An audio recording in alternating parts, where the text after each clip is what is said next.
This podcast is brought to you by ReconTrack, the leading software to automate your reconditioning process. From vehicles to people to parts, ReconTrack streamlines every touchpoint in your recon process. Visit recontrack.com to learn more. That's ReconTrac.com. Want to dive deeper into the topics you hear about on Daily Drive? We're offering listeners a special offer, 20% off a 1-year Automotive News digital subscription. That gets you access to all of our news, information, and analysis made for automotive industry leaders like you. Go to autonews.com/Daily Drive promo to redeem. Welcome to Daily Drive for Monday, January 8th, 2024. I'm Jamie Butters, Executive Editor of Automotive News. And I'm Kellen Walker. We're joining you today and most of this week from CES in Las Vegas. Today on the show, Honda looks to North America for a possible $14 billion EV plant. Cruise makes an offer to resolve the probe into last fall's pedestrian crash. And dealers get more time to file EV tax credit paperwork. Plus, China auto industry expert Michael Dunne says U.S. automakers should be, quote, terrified of competition from the likes of BYD and others. China's EV industry is a sort of like modern Godzilla, the likes of which Americans have never seen before. Let's run through all the news you need to know to keep up in the auto industry. Honda is weighing a plan to build a $14 billion electric vehicle plant in Canada. That's according to a report over the weekend from Japan's Nikkei. Nikkei reports that the company is considering several sites, including one next to its automobile factory in Alliston, Ontario. It says Honda will likely make a decision by the end of the year and then bring the new site online as soon as 2028. Nikkei didn't identify how it obtained the information. The project may also include in-house production of batteries, Nikkei reported. It would represent Honda's second EV plant in North America if it goes ahead as planned. General Motors' Cruise robotaxi unit has offered to pay $75,000 to resolve a safety investigation by California regulators. The probe is looking into Cruise's failure to disclose details of a pedestrian crash involving a self-driving car. In December, the California Public Utilities Commission ordered Cruise to appear at a February 6th hearing. It cited the company for misleading the commission by omitting the extent and seriousness of the accident, and for making misleading public comments on interactions with the agency. Cruise has fired 9 executives, including its chief operating officer and chief legal and policy officer, over the October crash. It has pulled all of its U.S. vehicles from self-driving testing, and the unit's CEO, Kyle Vogt, and co-founder, Dan Kahn, resigned in November. Cruise has asked for the February 6th hearing to be deferred and seeking another way to resolve the matter. The UAW has reached an agreement with auto parts maker Allison Transmission Holdings. The tentative deal would cover 1,500 workers in Indianapolis. The union says the 4-year contract guarantees a starting wage of $20 an hour for UAW employees, retroactive pay hikes back to November 15, and 2 categories of bonus that amount to $7,000. Allison makes fully automatic transmissions for medium and heavy-duty commercial vehicles and U.S. defense vehicles, as well as electrified propulsion systems. Its customers include the Pentagon, Traton, Daimler, and PACCAR. And U.S. car dealers will have more time to report sales of electric vehicles that qualify for federal tax credits that they are offering directly to customers. Starting this month, consumers who make clean car purchases at registered dealers are allowed to receive discounts at the point of sale that are equal to the value of their tax credits. The IRS says, under the extension, car dealers will have until Friday, January 19th, to submit reports about eligible sales that take place between January 1st and January 16th. The agency says the change is being made to give dealers more time to adjust to the new system. And those are today's headlines. Jamie, so there's possible plans of Honda building a new battery factory plant in North America. Is that tied to what we're going to see here at CES this week? It seems like it kind of is. Obviously, it's a bit of a speculative report, but we know that Honda is planning to show their new EV line here at CES. They've talked about their plans to have 30 new models available by 2030. So building an EV plant and a battery plant at $14 billion, it has to include a battery plant. So to building a battery plant and an EV assembly plant in North America, Canada makes as much sense as any. So I do think there's a connection. Gotcha. Coming up, China auto industry expert Michael Dunne says U.S. automakers are underestimating the threat of Chinese rivals such as BYD. We'll hear from him next on Daily Drive. Daily Drive is kicking off the new year by reviving an old name in a new format. We're bringing back a weekend drive edition of Daily Drive. Jamie and I will go deeper into the biggest automotive stories of the week. Every weekend, you'll hear fresh insights, analysis, and what has me running hot, if not overheated. To think that's going to get done in a year, a little over a year, is foolishly optimistic. That's a little dark, but let's shift to something a little more positive. You'll also hear from our experts in the newsroom here at Automotive News about the latest industry trends and topics. EV sales are not declining. That's the narrative we're kind of seeing outside of the industry. They aren't declining, but the pace of growth definitely has slowed. Come back this weekend for our Weekend Drive edition of Daily Drive. And of course, tune in every weekday for all the news you need to know to keep up in the auto industry. Across the Hendrick Automotive Group, each store had a different reconditioning process. They started looking for a solution that would help them standardize their processes, give them actionable information, and ultimately drive efficiency. Knowing they needed to bring together all pieces of their operation to cut cycle times down to their goal of 3 days, they chose ReconTrack. Chris Little, Vice President of Variable Operations, explains why having the tools to measure your recon process gives you what you need to manage it more effectively. Everyone knows speed to the front line equates to more turns, which helps the overall company do better in terms of parts service and inventory buys. And so when you can really take the time to measure and manage that and perfect that, you're going to increase your turns, you're going to increase your gross profit, and you're really just going to increase the amount of used cars you can sell because you're getting them out on the front line quicker. Interested in learning more? Don't miss ReconTrack at NADA 2024. Stop by booth 3157W or visit info.recontrack/NADA for more information. That's info.recontrac.com/NADA. Welcome back to Daily Drive. I'm Jamie Butters with Kellen Walker. Last week, we talked here on the show about BYD's momentum heading into the new year. The Chinese EV and hybrid vehicle makers sold more fully electric vehicles than Tesla did in the fourth quarter. Here at CES this week, while many domestic automakers sit out the show, BYD is showing off its latest products and technologies to this American audience. Michael Dunne says he doesn't think any of it is a blip. The Chinese auto industry expert and CEO of Dunne Insights tells Automotive News tech and innovation team leader Pete Bigelow that U.S. automakers should be, quote, terrified of BYD and other Chinese rivals. They spoke on Shift, a podcast about mobility. You wrote an article published within the past week that has generated a lot of interest and discussion, probably some concern as well. The headline is Why Everyone Except Tesla Should Be Terrified of BYD. Michael, can you explain?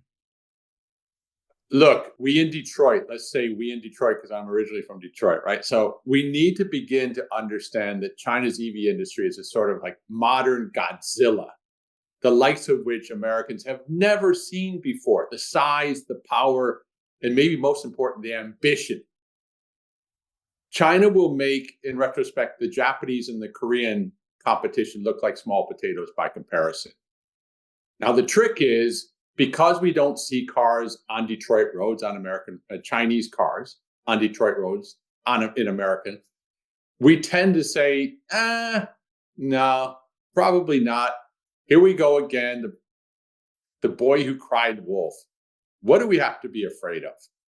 This time, I'm here to tell you this: the things have changed. The script has flipped.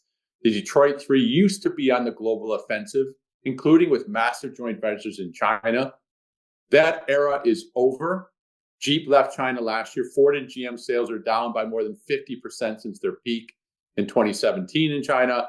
Now Detroit is retreating and China has taken the offensive. So it's real, the threat, the danger. And that's why everyone except Tesla should be concerned, maybe terrified. You were on in September 19, May 2020, and that the message then was telling us that China's ascendance was coming. And are you saying now that it's here?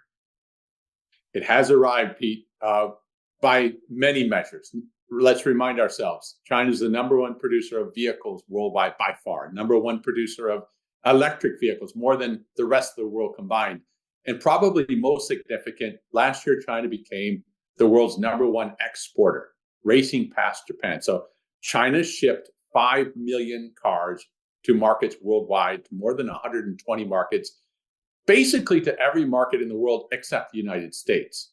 So why is that significant? Because when you're able to export at scale, that says customers around the world think, hey, these are good value for money. They're reliable, decent looking, good value for money vehicles. And there's the momentum that the Chinese have right now is just incredible. How are they executing? How did they put this together where all of a sudden now we're seeing the results? Couple things going on, Pete. One is about 5 years ago, Chinese automakers began to recruit and hire and pay the best designers in the world to come to China and help them improve their looks, both inside and outside. At the same time, they tapped into China's own very advanced tech industry to really enhance the digital experience inside the car. So they've made the cars much better looking. They're world-class in terms of their software, their infotainment systems. They've transformed. It's as if Chinese automakers went into COVID in 2020 and emerged from a time machine 3 years later, looking so much bigger, stronger, faster. It's a shock to people in the industry. But basically what they did is they started to pay attention to quality. They saw it worked for the Koreans and the Japanese, and that's the difference today. When you think of Chinese cars, do not make the mistake of thinking, oh, these are cheap cars that are iffy when it comes to quality. No, they're right there. They're strong. I've driven the BYDs. I've driven the Polestars, the SAIC MGs. Pete, it's on. So I'm curious, in terms of that technology, and I'm thinking about that right now from a vehicle cockpit perspective or an infotainment perspective, maybe an automated driving or ADAS perspective. What's on the road today in China that would shock us here in America? Gosh, okay. So on the autonomous side, in several cities in China, if you go there today, you'll be able to ride in autonomous vehicles by Baidu. Baidu is sort of the Google of China. There's also WeRide, AutoX, Pony, and others who today are already transporting people around cities in autonomous vehicles, sometimes with a driver on board, sometimes without. So from a regulatory point of view and from a technology point of view, the Chinese are right there with us with regards to autonomous vehicle technologies, if not ahead. And I say maybe ahead because the Chinese regulatory system is set up to make the commercialization of autonomous vehicles move faster. And in the United States, it may be the opposite. So they have an edge there. Then once you get inside the car, just to give you a picture of, life inside of China, for the average Chinese driver, buyer of a car, he or she's less interested in the acceleration, the handling, the braking of a vehicle, and much more interested in the experience, the digital experience once they're inside the car. What's infotainment look like? Can they play the karaoke?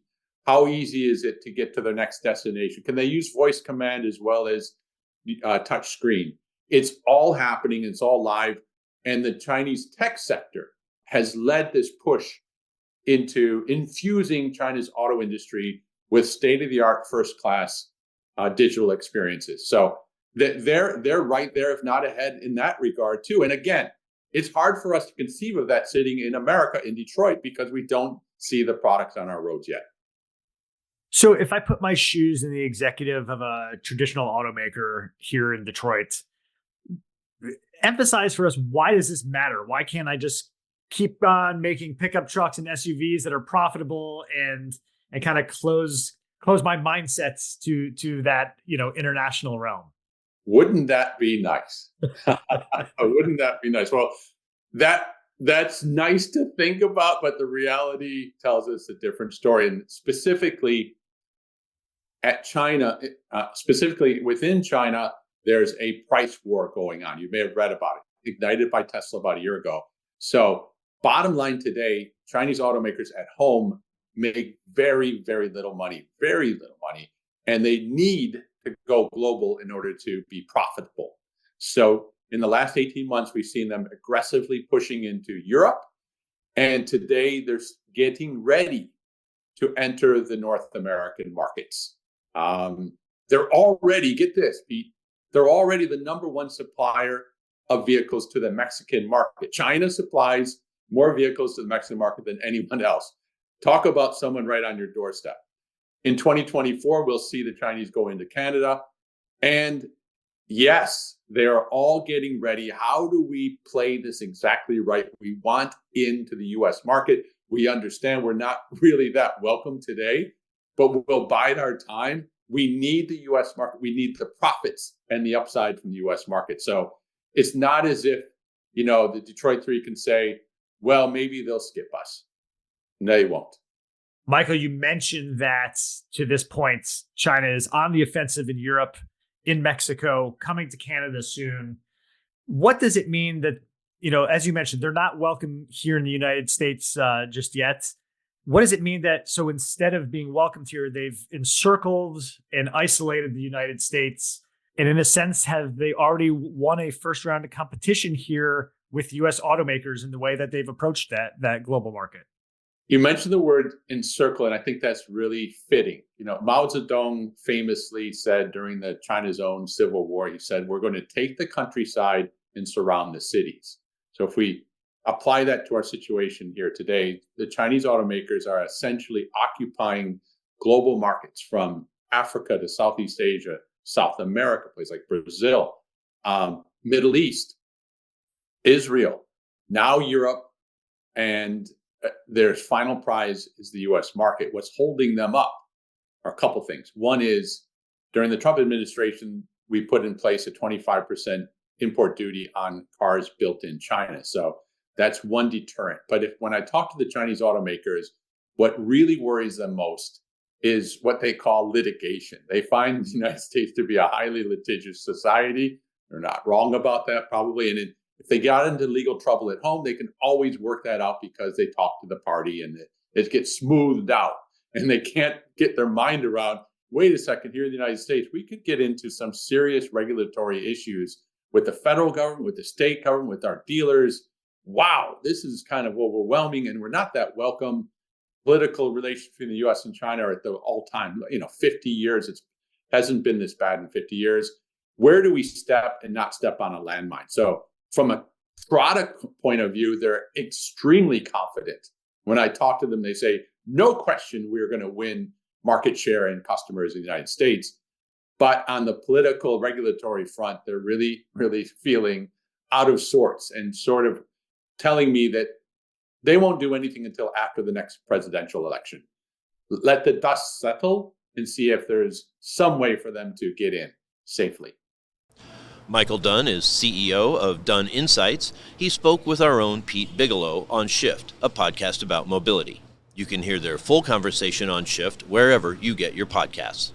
That's Daily Drive for today. I'm Jamie Butters. And I'm Callan Walker. Thanks to Automotive News coordinating producer Jake Neer for his help on today's podcast. You can get the latest news on China's growing EV industry, manufacturing, and everything happening in the auto industry at autonews.com. If you enjoy the podcast, remember to like, leave a review, and subscribe so you never miss an episode.